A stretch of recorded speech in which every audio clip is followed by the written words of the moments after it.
Hi, it's Michelle with the Singing Baker, and today I thought I would make you my favorite stuffing. It's a great dish to put out, obviously at Thanksgiving, and with the holidays coming up, I thought I would share my favorite recipe with you.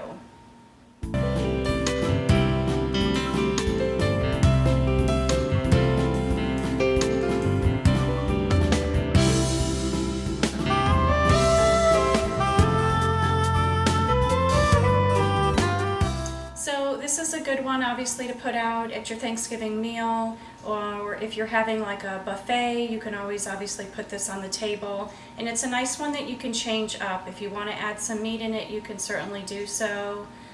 Different veggies you can do as well. Change your bread to cornbread stuffing, sometimes I've seen. So I'm just going to give you my favorite one today, and we'll get started.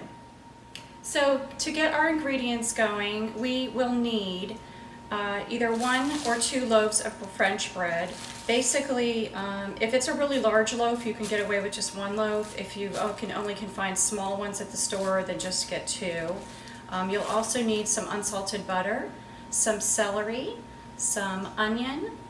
You'll need some chicken broth, some sage and thyme, and you'll also need some salt and black pepper. So let's get started. Okay, so I have preheated my oven to 350. I've also gotten a really large saute pan and put it on the stove under low heat, and I am melting my butter in that. And I'm about to start cutting my bread into some chunks here.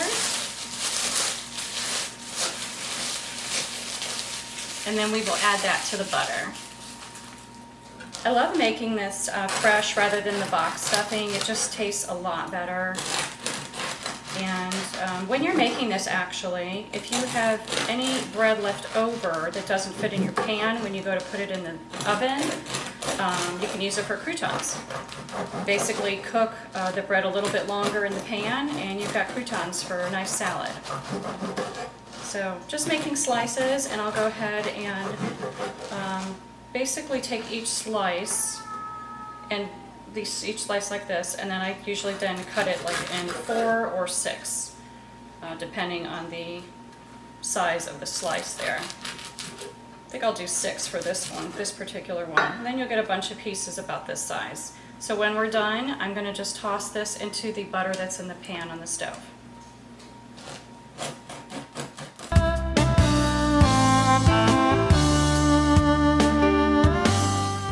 Okay, so I'm just melting my butter here, and I have finished cutting all of my bread into cubes. So I'm going to go ahead and add that into the pan. And basically you want to just basically toast all of these bread cubes, so just keep stirring them into the pan with all the butter. So we're going to moisten all of these up, cook them for a few minutes. Once they get a little bit toasty, I'm going to transfer them back to my bowl, and then I will chop up my celery and my onion, and then I will add that to this pan. Just lathering all of this in the butter. If you don't eat butter, you can always substitute that for some vegan butter instead if you wish. And then later on in the recipe, when I add the chicken broth, you can most certainly add vegetable broth in that spot as well if you do not eat meat. So as you can see, I have lathered all of this yummy butter into the bread here. Okay, so now I'm going to transfer this back to the bowl, and then I'm going to work on my onion and celery and get that cut up. So this is a great recipe, like I said, that you can obviously add to your Thanksgiving table.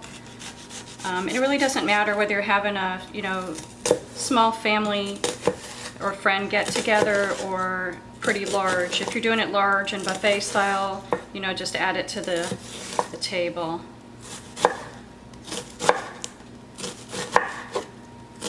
It's a great one to switch up a little bit if you want to with any of the ingredients. As you can see, if you've watched my videos before, I always leave my root on, and that makes it easier to go ahead and chop up onions later.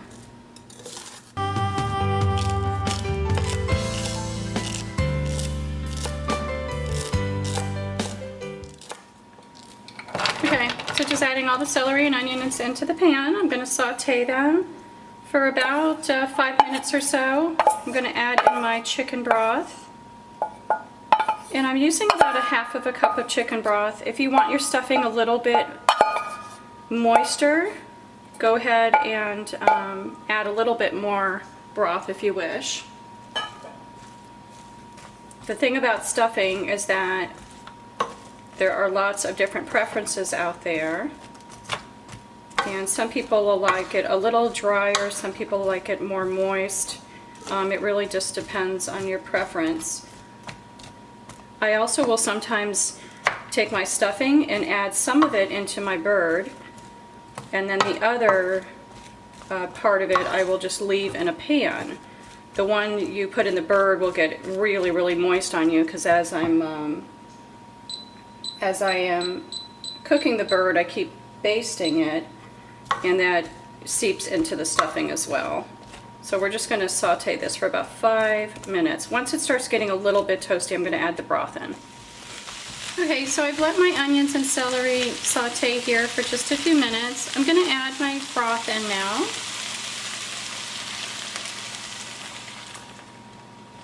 And I'm just going to kind of gauge it. I might add a little bit more in a few minutes. So let that cook.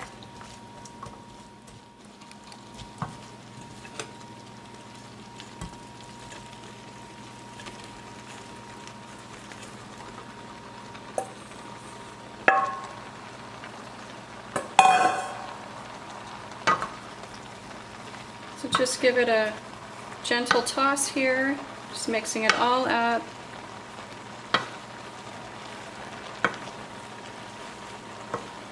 Once it's mixed, we're going to add a little bit more broth if we want, and I will add my spices in. So I have my salt and pepper, as well as some fresh sage and fresh thyme.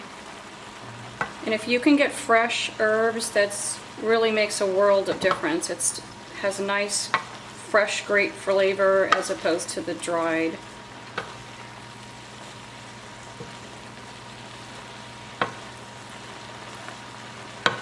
Okay, perfect.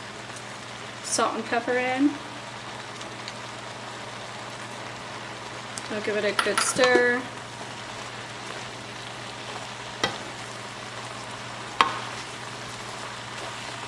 Now obviously you need a really large saute pan if you can with this recipe. There's a lot of stuffing in here. This is easily enough for maybe 10 to 12 people for sure. Okay, I'm going to add my herbs in. And I'm just going to show you what I did with the thyme. You basically have little sprigs like this, and then if you hold it upright, hold the top, take your finger and just go all the way down, all of the leaves will come off, straight off of it, and then you're left with just the stem. And then you sprinkle the leaves in. You don't want the stem in there, only leaves. So that's what I did with all of my thyme before. Alright. Giving this a good stir, and then I have buttered up a 13x9 casserole pan, and I'm going to transfer this over to that pan and cook it in the oven at 350 for about 30 to 35 minutes, and it'll get nice and golden for us. Okay, so stuffing is out of the oven. It's been in there for about 35 minutes. I'm going to get a little bowl here for myself. If you haven't had a chance to subscribe, make sure you subscribe. Okay, just going to have a little taste. You can really make this year-round as well as the holidays. I hope you enjoy.